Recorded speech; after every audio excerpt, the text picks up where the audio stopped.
అందరికీ నమస్కారం.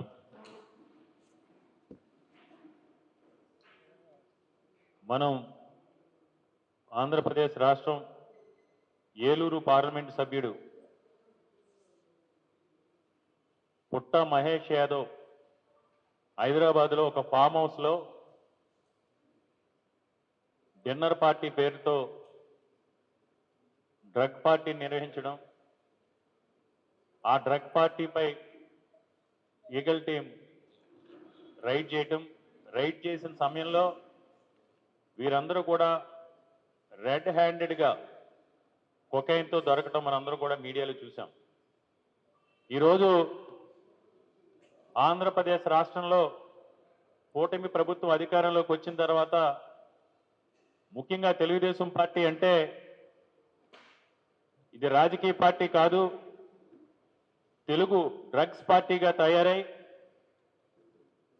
గంజాయి, హెరాయిన్, కోకైన్ వంటి మాదక ద్రవ్యాలకు సంబంధించి ఎంత వెచ్చలవిడిగా ఆంధ్రప్రదేశ్ రాష్ట్రంలో సప్లై జరుగుతుంది.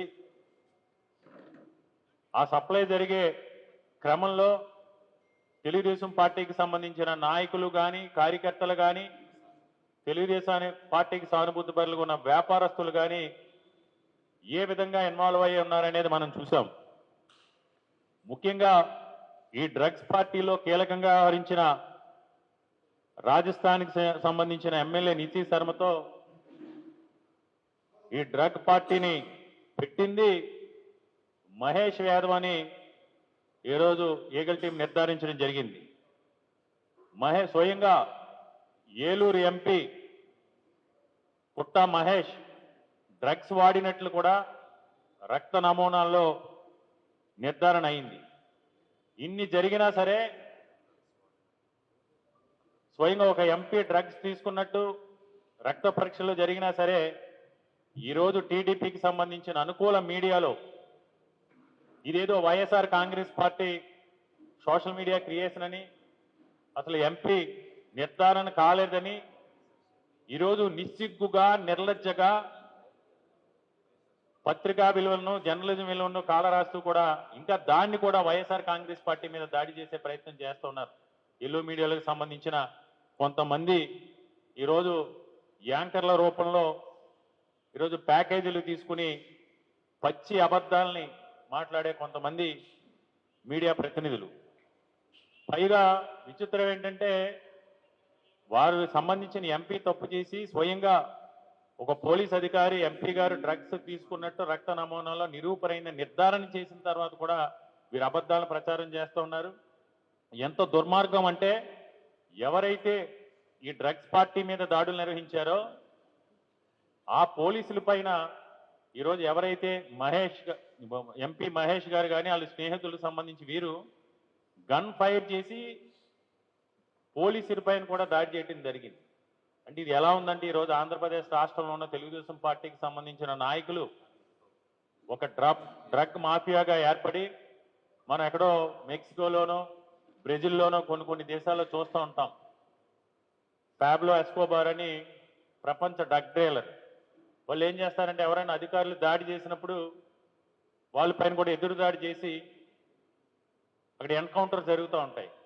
ఇలాంటి సంస్కృతిని ఈరోజు ఈ కూటమి ప్రభుత్వంలో ఉన్న ఎంపీ గారి ఆధ్వర్యంలో, తెలుగుదేశం నాయకుల ఆధ్వర్యంలో ఆంధ్రప్రదేశ్ రాష్ట్రానికి తీసుకొచ్చి ఈరోజు ఆంధ్రప్రదేశ్ రాష్ట్రాన్ని డ్రగ్ క్యాపిటల్గా మార్చుతూ ఉన్నారు. ఈరోజు తెలుగుదేశం పార్టీ అంటే ఈ రాష్ట్ర ప్రజలందరూ కూడా అనుకునేది తెలుగు దొంగల పార్టీ, తెలుగు దోపిడీల party, Telugu drugs party, Telugu దట్టి పార్టీ. కొంతకాలంగా చూసాం ఒక టీవీ ఛానల్ సంబంధించిన యజమాని కానీ, లేకపోతే ఒక ఎమ్మెల్యే కానీ, ఈ మధ్యకాలంలో 6 ఏదో సూపర్ 6 అని చెప్పారు చంద్రబాబు నాయుడు గారు. ఆ సూపర్ 6 లాగా మనకు సూపర్ 6 వేరే రూపంలో చూపిస్తూ ఉన్నారు. డ్రగ్ పార్టీలు, ఇల్లీగల్ వ్యవహారాల్లో చూపిస్తూ ఉన్నారు. ఇది ఏది ఏమైనా ఈరోజు ఈ డ్రగ్ దందాకి సంబంధించి సమాధానం చెప్పాల్సిన అవసరం ఉంది.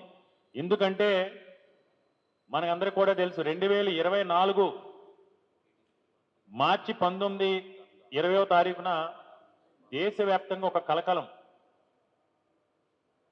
పొద్దుటే టీవీ ఛానల్స్ కానీ ఎక్కడ చూసినా సరే నేషనల్ మీడియాలో కానీ ఒక పెద్ద ఎత్తున కలకలం సృష్టించారు. ఒక కుట్రతో కుతంత్రంతో రాజకీయ లబ్ధి పొందడం కోసం విశాఖపట్నంలో బ్రెజిల్ నుంచి డ్రై ఈస్ట్ అనే దాన్ని ఒక కంటైనర్ ఒక కంపెనీ ఇక్కడికి ఇంపోర్ట్ చేసుకుంటే కావాలని కుట్ర చేసి కుతంత్రాలు చేసి ఆ రోజు నార్కోటిక్స్ టీం అందరినీ కూడా మేనేజ్ చేసి విశాఖపట్నం పోర్ట్లో 1000 బస్తాలు ఇంటూ 25 కేజీలు 25,000 కేజీలు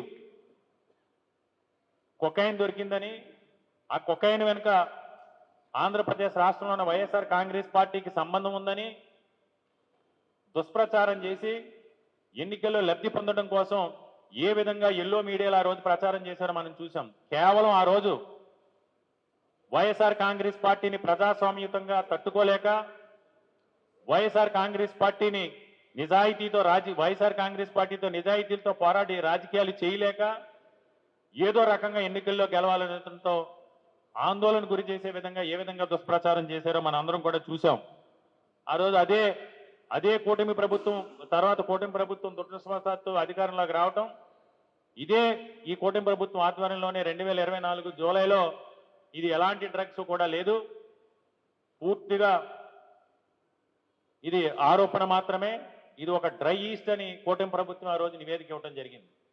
కానీ ఆ రోజు ప్రచారం చేసిన ఏ విధంగా ప్రచారం చేసి వైఎస్ఆర్ కాంగ్రెస్ పార్టీపై బురద జల్లారో మనం చూసాం. ఈరోజు ముఖ్యంగా టీడీపీ ఎంపీకి సంబంధించి ఏదైతే డ్రగ్ కేసులో పట్టుబడ్డాడో అతన్ని నిన్న స్టేషన్ బెయిల్పై విడుదల చేయడం జరిగింది. అంటే ఆంధ్రప్రదేశ్ రాష్ట్రంలో పరిస్థితులు ఏ విధంగా ఉన్నాయంటే కోడు కోస్తే జైలు,